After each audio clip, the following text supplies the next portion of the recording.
Hi, welcome to my channel. तो आज हम जानेंगे कि क्या अब ये सही मौका है पेटीएम और नाइका जैसे नए शेयर्स को खरीदने का।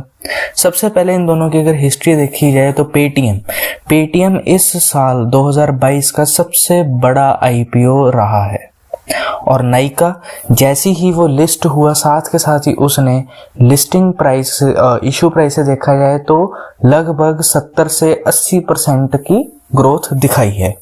लेकिन उसके बाद से ही चाहे वो पेटीएम हो चाहे वो नाइका हो, इन दोनों में बहुत भयंकर गिरावट आई है, जिसके कारण अब ये वापस उठने का अगर देखा जाए लॉन्ग टर्म विजन बिल्कुल भी नहीं लग रहा।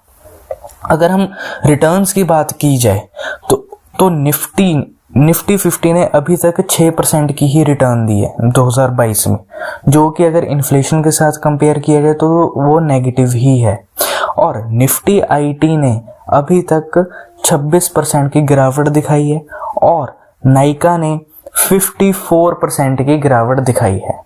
पेटीएम जो इंडिया का सबसे बड़ा आईपीओ रहा है, उसने भी 60% की गिरावट दिखाई है।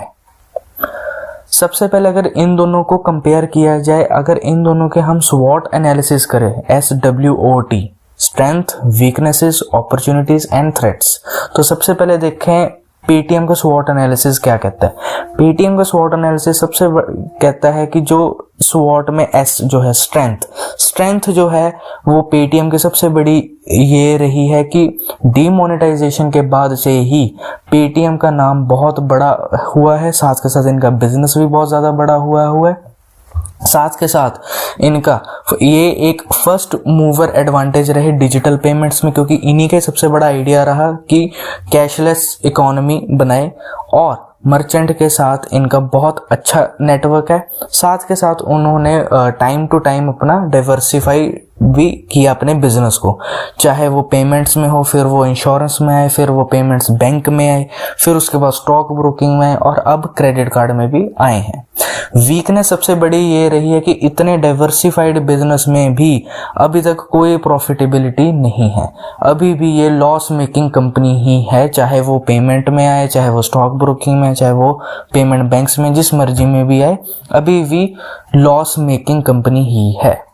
और अपॉर्चुनिटी इनके लिए सबसे बड़ी ये रही है कि डिजिटल पेमेंट्स में अगर ये सारा ध्यान अपना डिजिटल पेमेंट्स में ही लगाते तो हो सकता है था कि इंडिया के नंबर 1 डिजिटल पेमेंट कंपनी बन जाए, खास करके यूपीआई ट्रांजैक्शंस में, जो अभी फोन पे है और गूगल पे है।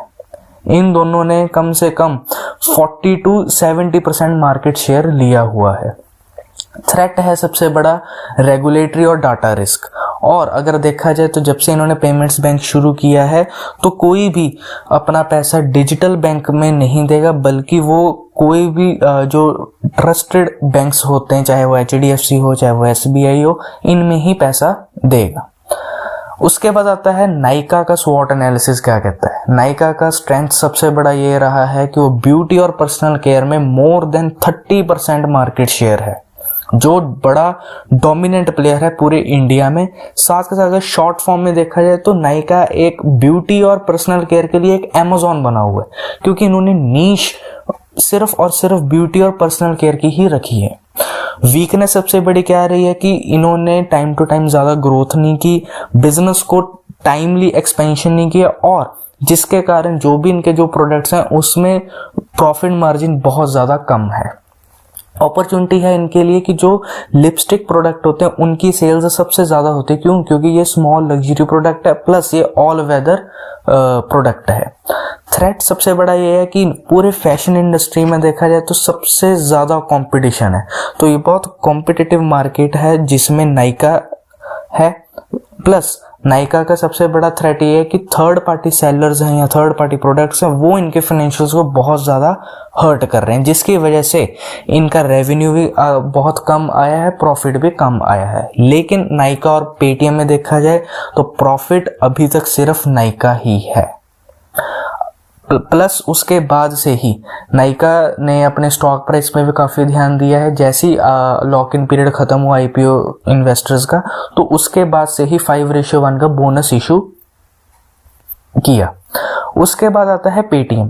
पेटीएम ने अगर देखा जाए तो पेटीएम अपनी ही कंपनी का सबसे बड़ा शॉर्ट सेलर रहा है, क्योंकि उन्होंने अपना शेयर बेचा 2150 रुपये में 2150 में, और खरीदा उन्होंने 810 में। तो उनका बहुत बड़ा फायदा हुआ है, जिसके कारण इन्वेस्टर्स को बहुत बड़ा लॉस हुआ है।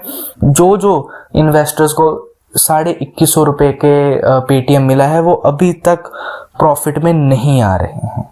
तो सबसे बड़ा सवाल ये उठता है कि अब इन्वेस्टर्स क्या करें, इसको और खरीदें, इसको पकड़े रखें, या फिर इसको बेच दें।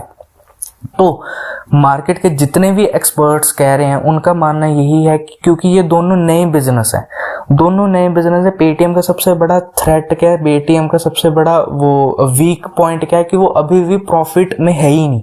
चाहे वो हर बिजनेस में चले जाए, चाहे वो स्टॉक ब्रोकिंग में चले जाए, चाहे वो क्रेडिट कार्ड इशू करे, चाहे वो डिजिटल पेमेंट्स में चले जाए, कुल मिला के पूरा पेटीएम ग्रुप अभी भी लॉस में ही है। साथ के साथ नाइका में देखा जाए तो अभी भी वो उतना मार्केट शेयर नहीं पकड़ पाई है, अगर पकड़ भी पाई है तो भी फाइनेंशियल्स इनके बहुत वीक हैं। तो ऐसी इकोनॉमी में जहां यूएस, यूरोप, ऐसी बड़ी बड़ी कंट्रीज में रिसेशन होने का डर है, प्लस आरबीआई भी इंटरेस्ट रेट बढ़ा रही है, जिसकी वजह से इकोनॉमी में इन्फ्लेशन भी कहीं ना कहीं बढ़ रही है, निफ्टी भी ज़्यादा अच्छी रिटर्न नहीं दे पाई। तो मार्केट के एक्सपर्ट्स का यही मानना है कि इन दोनों को अवॉइड ही किया जाए। क्यों? क्योंकि ये दोनों अभी भी मार्केट शेयर अच्छी तरह कैप्चर नहीं कर पा रहे हैं। तो ये थी आज की वीडियो कि क्या अब ये सही मौका है कि पेटीएम और नाइका इतनी बड़ी गिरावट के बाद लेना चाहिए। तो मार्केट के एक्सपर्ट्स का मानना यही है कि आपको इसको अवॉइड करना चाहिए जब तक कहीं ना कहीं प्रॉफिट नजर ना आए पेटीएम का, या फिर नाइका एक बहुत बड़ी कंपनी ना बन जाए तब तक। बाकी आप खुद अपना रिसर्च और एनालिसिस करो, उसके बाद ही अपना इन्वेस्टमेंट डिसीजन बनाओ। उम्मीद है कि आपको वीडियो पसंद आए। लाइक, शेयर, सब्सक्राइब जरूर करें। Thank you.